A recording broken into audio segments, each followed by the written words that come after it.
Hello' everyone, আজি মই আপোনালোকৰ ওচৰলৈ লৈ আহিছোঁ এটা ইনষ্টেণ্ট আমৰ টেঙা মিঠা আচাৰৰ ৰেচিপি। চ' ভিডিঅ'টো শেষলৈ চাব আৰু মোক জনাবলৈ নাপাহৰিব।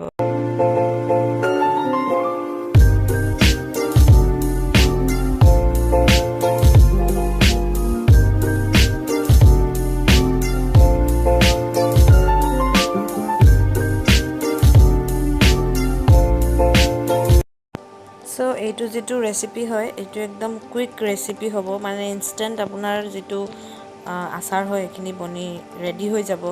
চ' তাৰ কাৰণে যিখিনি ইনগ্ৰিডিয়েণ্ট লৈছোঁ সেইখিনি আপোনালোকে দেখিবই পাইছে স্ক্ৰীণত, আৰু মই ডিছক্ৰিপশ্যন বক্সত লিখি দিম কি কি ইনগ্ৰিডিয়েণ্ট মই ইউজ কৰিছোঁ। একদম চিম্পলভাৱে আজি এই পিকলটো মই বনাম।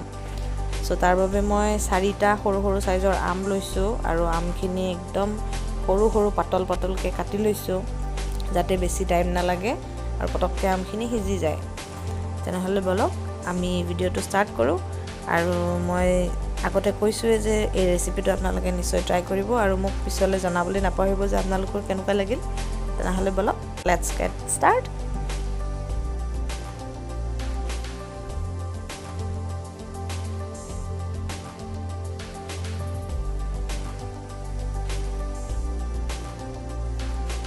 চ' ফাৰ্ষ্ট মই গেছ জ্বলাই লৈছোঁ আৰু ইয়াতে এটা পেন বহাই দিম, কাৰণ কিয় মই আচাৰখিনি পেনতে বনাম। আৰু আজি মই আচাৰ বনাবৰ কাৰণে ইউজ কৰিম খাটি মিঠাতেল, মানে আমাৰ অসমীয়া ভাষাত যে কয় পেৰা তেল। পেৰা তেলত এনেও বহুত সোৱাদ হয় আচাৰবোৰ। আৰু ইয়াতে মই দি দিছোঁ এতিয়া বেহৰ, ক'লা বেহৰ বুলি কয়, আৰু লগতে দিছোঁ কেইটামান নৰসিংহৰ পাত। নৰসিংহৰ পাত দিলে কি হয়, স্মেলটোতো ধুনীয়া ওলায়ে আৰু আচাৰখিনি লং লাষ্টিং হয়। সেইটো কাৰণে কেইটামান নৰসিংহৰ পাত দিছোঁ। শুকান জলকীয়া কেইটামান দিছোঁ যাতে অলপ জ্বলা হয়, আৰু লগতে দিছোঁ কেইকোহমান নহৰু, আৰু গোটেইখিনি মই ইয়াতে অলপমান সময়ৰ কাৰণে ভালদৰে ভাজি ল'ম। আৰু এতিয়া মই ইয়াতে দি দিছোঁ আমখিনি, যিখিনি মই সৰু সৰুকৈ কাটি লৈছিলোঁ।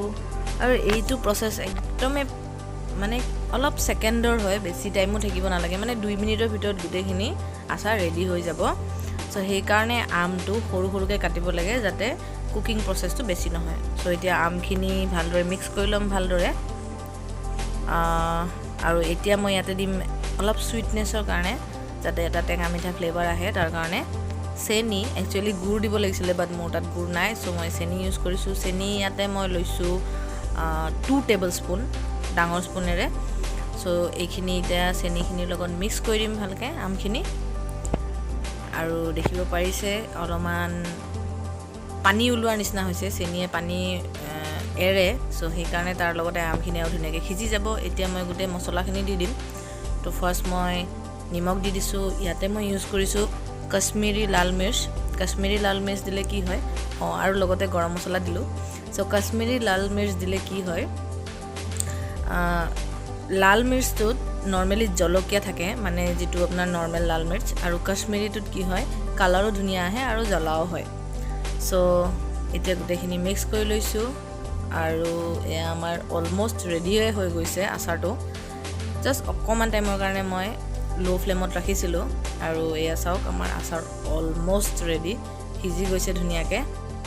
আৰু এইখিনি মই এতিয়া নমাই থ'ম, একদম ঠাণ্ডা হ'ব দিম ৰুম টেম্পাৰেচাৰত। এণ্ড ফাইনেলি আমাৰ টেঙা মিঠা আমৰ আচাৰ একদম ৰেডি হৈ গৈছে, পূৰা ৰুম টেম্পাৰেচাৰত ঠাণ্ডা হৈ গৈছে। এতিয়া মই এনেকুৱা এটা গ্লাছৰ বৈয়ামত বা জাৰত, যিটো আগতে ঘিৰ বটল আছিলে, এতিয়া ধুই পিনি মই ইয়াতে আচাৰৰ বটল বনাম। চ' ইয়াতে আচাৰখিনি ধুনীয়াকৈ ভৰাই ল'ম। আৰু আপোনালোকে আৰু এটা কাম কৰিব পাৰে, নৰ্মেলিতো এইখিনি আচাৰ ফ্ৰিজত থ'লে 1 মাহ বা 1.5 মাহ চলি যাব, বাট যদি আপোনালোকে বিচাৰে যে আৰু অলপ টাইম মানে ষ্ট'ৰ কৰিবলৈ, তো ইয়াৰ ওপৰৰ পৰা অলপমান তেল, মিঠাতেল যিটো হয়, অলপমান গৰম কৰি ইয়াৰ ওপৰত ঢালি দিলে হৈ যাব, আৰু অলপ অলপ ৰ'দত দি দিব। চ' ডেটছ ইট, আমাৰ টেঙা মিঠা আমৰ আচাৰ ৰেডি হৈ গৈছে। আপোনালোকে নিশ্চয় ট্ৰাই কৰিব আৰু মোক জনাবলৈ নাপাহৰিব যে আপোনালোকৰ কেনেকুৱা লাগিল। Thank U.